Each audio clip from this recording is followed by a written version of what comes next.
One question I've been seeing more and more lately is when can we expect to hear news about a new Animal Crossing game? Now, of course, there are main series entries like New Leaf and New Horizons, and spin-off entries also like Pocket Camp and Happy Home Designer.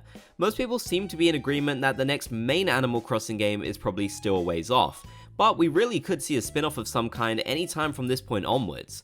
However, we can actually narrow it down even more as to when Nintendo would realistically tell us about a new game they've been working on, whenever this may be. In case you didn't know, including Animal Crossing New Leaf and New Horizons, 5 Animal Crossing games and 1 major update were released for the franchise from 2012 to 2020. That's a lot of Animal Crossing content, but of course the main games were New Leaf and New Horizons, which had a pretty sizable gap between them. Although there are many factors as to why this might have taken so long, one likely reason is that in this time, the particular development team was also working on Splatoon 1 and Splatoon 2, as well as the Octo expansion DLC. Nintendo is a pretty big company, so we can see the work on the Splatoon franchise didn't really disrupt Animal Crossing development that much at all in this time period, especially because most likely they have different people working on different games with only some overlap. But still, it does seem like Splatoon games in particular have at least somewhat dictated progress on Animal Crossing, and vice versa. For example, when updates for Splatoon 2 stopped, that's when we really started to hear more about Animal Crossing New Horizons for the first time. And when we started to learn about Splatoon 3, that's when updates for New Horizons began to stop. So you can probably see where I'm going with this.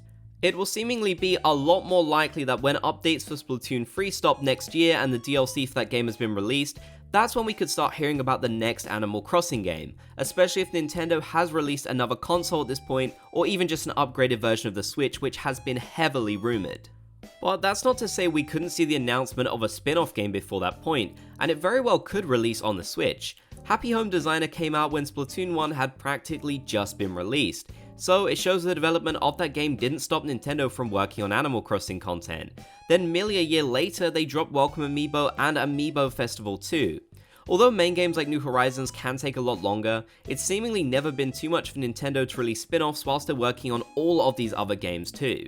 Overall, I definitely feel very positive about the future of Animal Crossing games. I think people tend to focus on the large gap between New Leaf and New Horizons and take that as the only content we got in that period, when that simply isn't true. We got a ton of different spin-offs, updates, and more. New Horizons of course propelled the series forward even more with its huge sales, so it's very likely Nintendo is already working on something new for Animal Crossing, whether that is a new main game or some spin-offs. Hopefully, once they start diverting the attention away from Splatoon 3 because the updates have stopped for that game, they can start revealing more about what is next for Animal Crossing, whatever that may entail. But let me know what you think down in the comments section below. Do you think we could hear about a new Animal Crossing spin-off game or something else in the near future? And what would you most like to hear about? If you made it to the end, then be sure to comment Bob's Gang down below so I know you did. If you enjoyed, be sure to leave a like, and if you haven't already, be sure to subscribe and turn on channel notifications for more.